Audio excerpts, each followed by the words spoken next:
Hello सभी को, मैं प्रीति सिंह विजुअल क्लास की तरफ से। हम हिंदी साहित्य की क्लास में आपके सगुण धारा के अंतर्गत राम भक्ति शाखा के बारे में पढ़ रहे थे। राम भक्ति शाखा के अंतर्गत हमने इसे पिछले की क्लास में आपकी तुलसीदास जी के बारे में पढ़ा। ठीक है, आज हम तुलसीदास जी के अलावा जो आपके राम भक्ति शाखा के और प्रमुख कवियों में आते हैं उनके बारे में देखते हैं। नाभादास आते हैं। नाभादास जो हैं ये भी तुलसीदास के समकालीन माने जाते हैं। तुलसीदास के समकालीन माने जाते हैं। ठीक है, नाभादास कौन थे? तुलसीदास जी के समकालीन थे और नाभादास जो हैं वो राम भक्ति शाखा से संबंधित है। आपसे ये बहुत बार प्रश्न पूछा जा चुका है कि नाभादास किस शाखा से संबंधित हैं, क्योंकि नाभादास से ही मिलता जुलता एक नाम आता है आपका नंददास का। नंददास और नाभादास, नाभादास अगर नाम आता है आपका तो वो किससे संबंधित है? राम भक्ति शाखा से।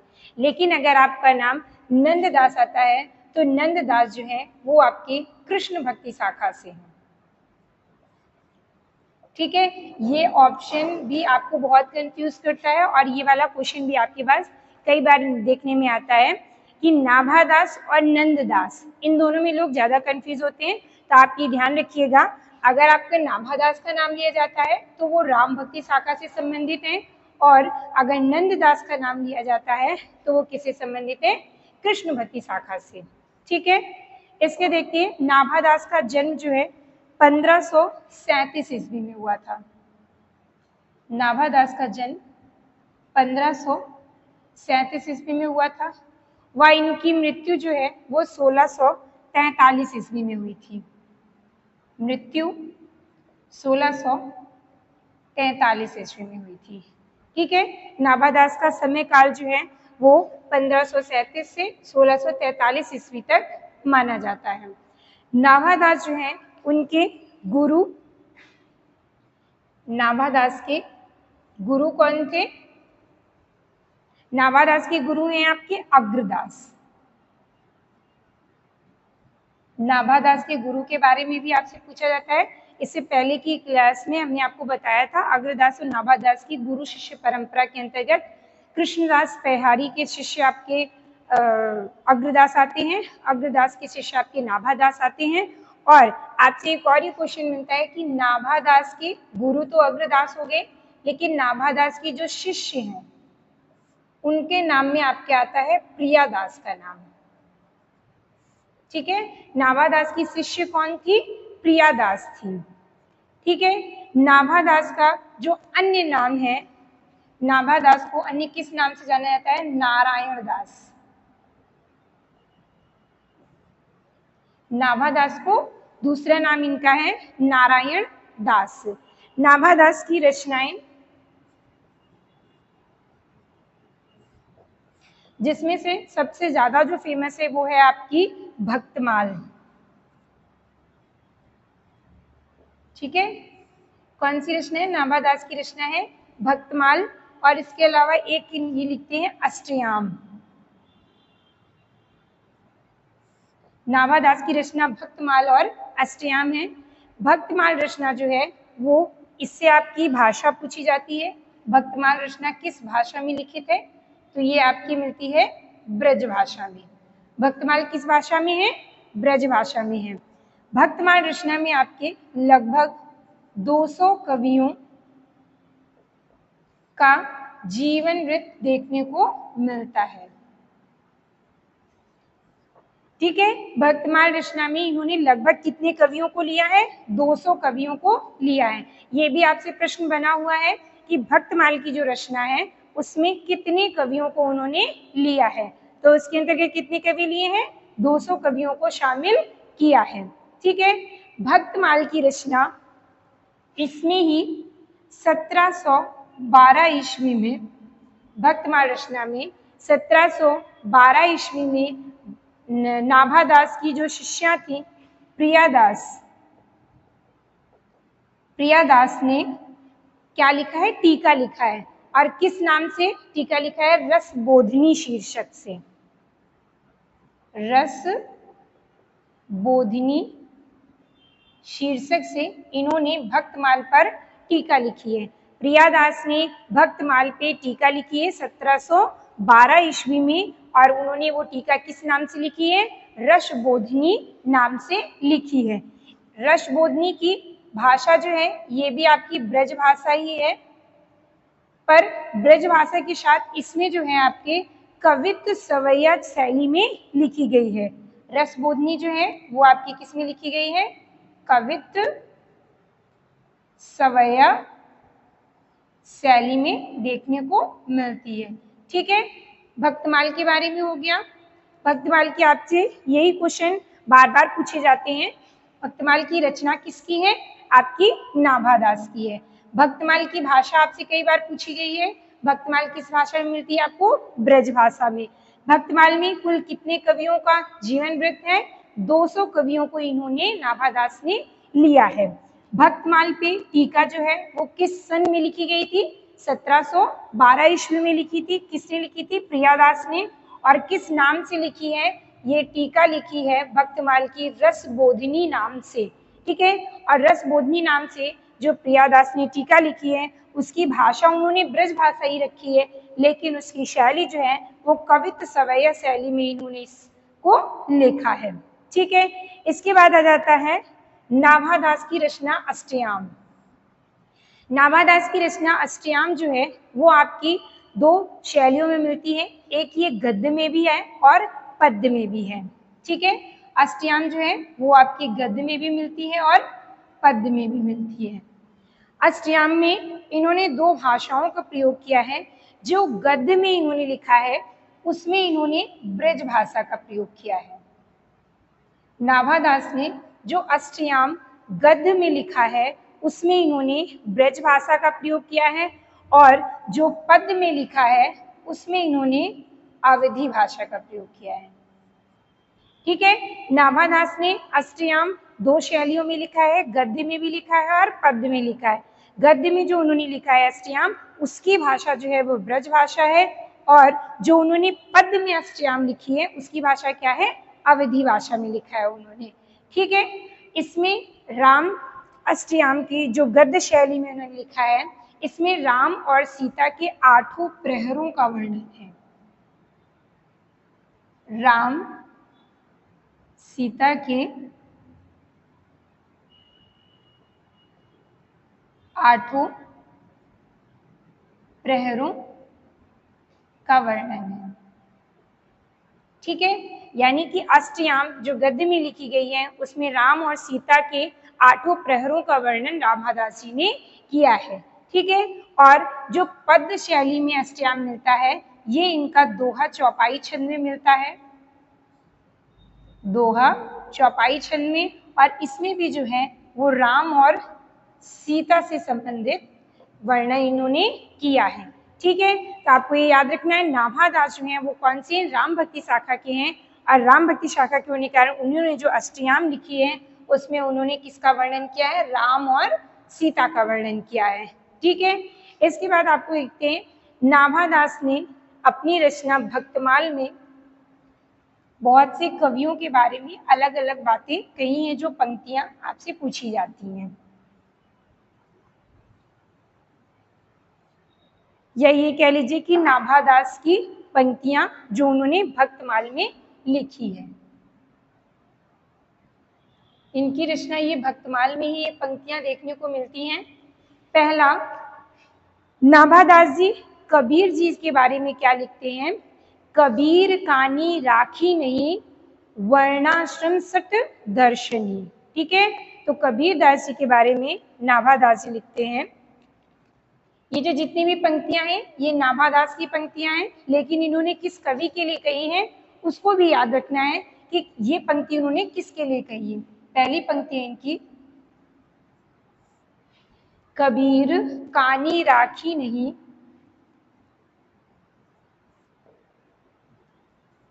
राखी नहीं, वर्णाश्रम सट दर्शनी, वर्णाश्रम षट वर्णाश्रम षट दर्शनी। ठीक है, तो ये पंक्ति नाभादास जी ने किसके लिए कही है? कबीर के लिए कही है। ये आपसे पूछी जाती है पंक्ति कि कबीर के लिए कबीर कानी राखी नहीं वर्णाश्रम सटदर्शनी, ये पंक्ति कबीर के लिए किस कवि ने कही है? तो ये नाभादास ने कही है। और किस पुस्तक में कही है? भक्तमाल में कही है। ठीक है, इसके बाद नाभादास जी मीराबाई के बारे में लिखते हुए कहते हैं, निरंकुश अति निडर रसिक जय रसना गायो। मीराबाई के बारे में नाभादास जी कहते हैं कि मीराबाई जो है वो बिल्कुल ही निरंकुश हैं, यानी कि उनमें किसी का कोई अंकुश यानी कि कोई रोक टोक नहीं है। वो अति निडर हैं, उनको कोई भी डर नहीं है। रसिक जय रसना गायो, यानी कि उन्होंने श्री कृष्ण की लीला में जितना भी उनके अंदर प्रेम माधुर्य था वो सभी रस भर के उन्होंने गाया है। क्या लिखते हैं मीराबाई के बारे में? निरंकुश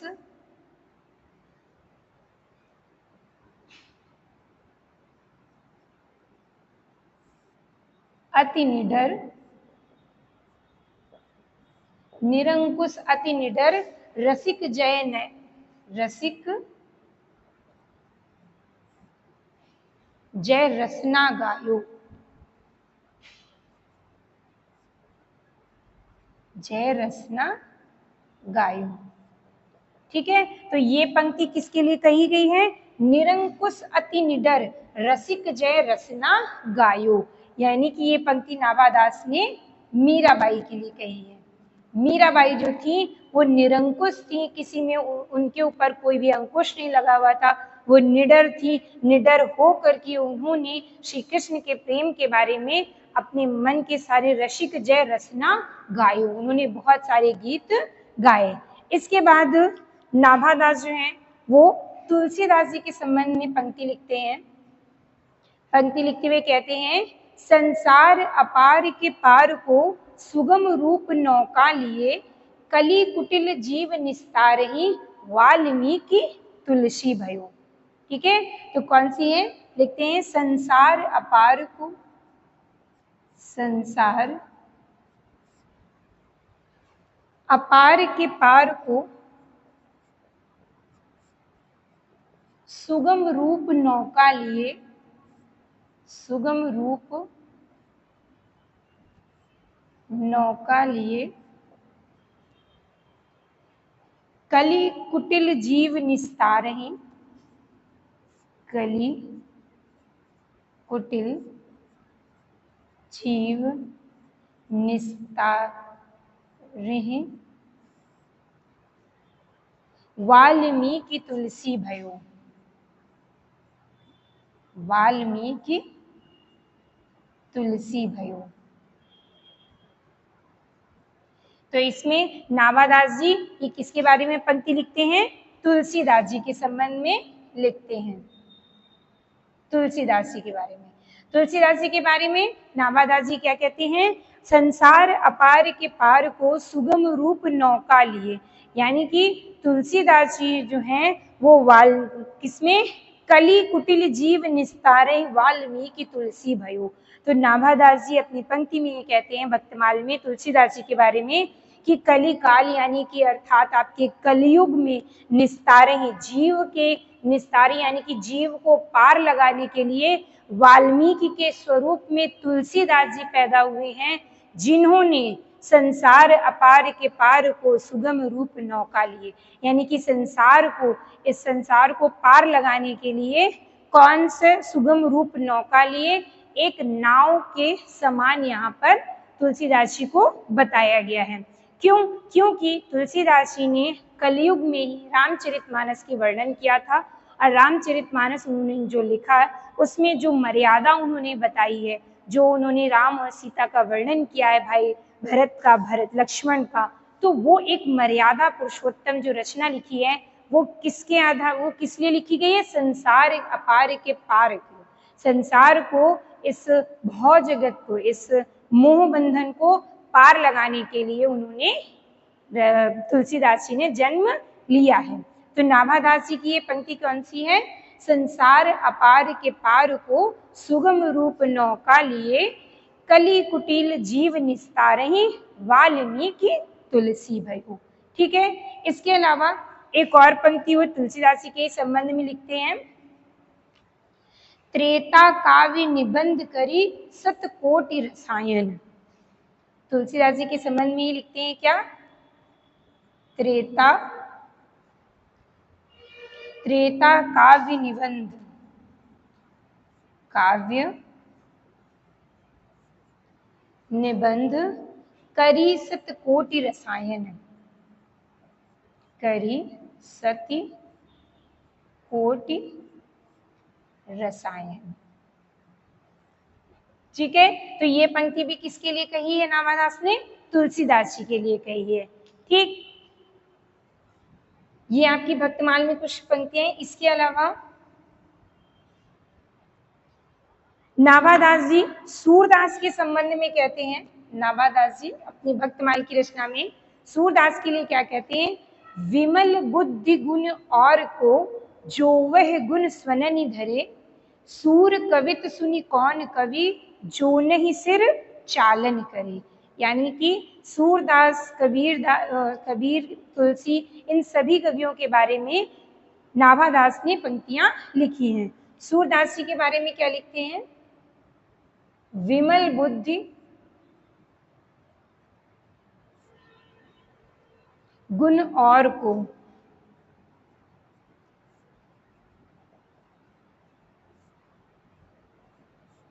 विमल बुद्धि गुण और को जो वह गुण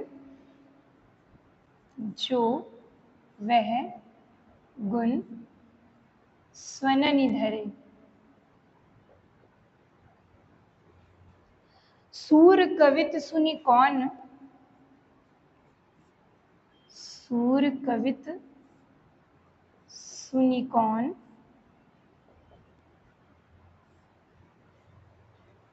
कवि जो नहीं कवि जो नहीं चालन करे। ठीक है। तो ये पंक्ति किसके लिए कही है? सूरदास के संबंध में नाभादास ने लिखी है। ठीक है। ये भी आपसे पूछा जाता है, ज्यादातर आपकी ये पहली पंक्ति पूछी जाती है। ठीक है। ज्यादातर आपकी कौन सी आती है? ये पहली पंक्ति, विमल बुद्धि गुण और को जो वह गुण स्वननि धरे, सूर कवित सुनि कौन कवि, जो नहीं चालन करे। तो ये पंक्ति किसके लिए कही है? सूरदास के लिए कही है, नाभादास ने भक्तमाल में। इसके अलावा नाभादास ने नंददास के संबंध में एक पंक्ति कही है, जिसमें वो लिखते हैं, चंद्रहास अग्रज सुहृदय, परम प्रेम पथ में पगे, नंददास आनंद निधि, रसिक प्रभु हित रंग में रहे। यानी कि नंददास के बारे में भी इन्होंने यही कहा है कि उन्होंने जो कृष्ण भक्ति शाखा में, उन्होंने कृष्ण भक्ति शाखा की जो प्रवाह किया था, वो उन्होंने बहुत ही ज्यादा किया था, जिससे कि उस समय की जो जनता थी वो उसी धारा को ज्यादा मानने लगी थी। ठीक है। तो नंददास के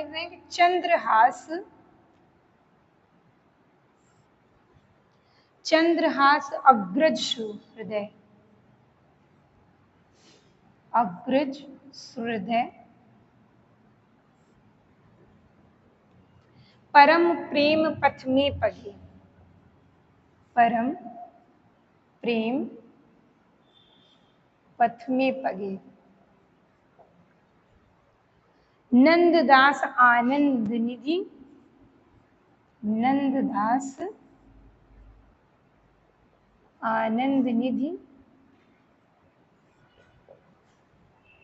रसिक सप्रभु, रसिक सप्रभु हित रंग में रगे, हित रंग में लगे। ठीक है। तो ये पंक्ति किसके लिए कही इन्होंने? नंददास के लिए कही है।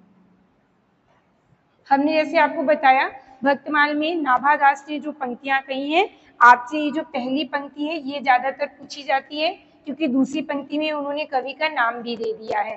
तो आपसे कंपटीशन में जो भी पूछी जाएगी पंक्ति, तो आपकी वो पहली पंक्ति पूछी जाएगी, जैसे चंद्रहाज अग्रज सूर्योदय परम प्रेम पथ में पगे। तो ये पंक्ति नाभादास ने किसके लिए कही है? नंददास के लिए कही है। ठीक है, तो ये हो गया आज आपके बारे में, हमने नाभादास के बारे में पढ़ा। और नाभादास के बारे में ये आप जरूर याद रखिए कि नाभादास जो है वो आपकी राम भक्ति शाखा के अंतर्गत आते हैं और तुलसीदास जी के ही ये समकालीन माने जाते हैं। इसके बाद आगे हम आपकी राम भक्ति शाखा के अन्य कवियों के बारे में पढ़ेंगे।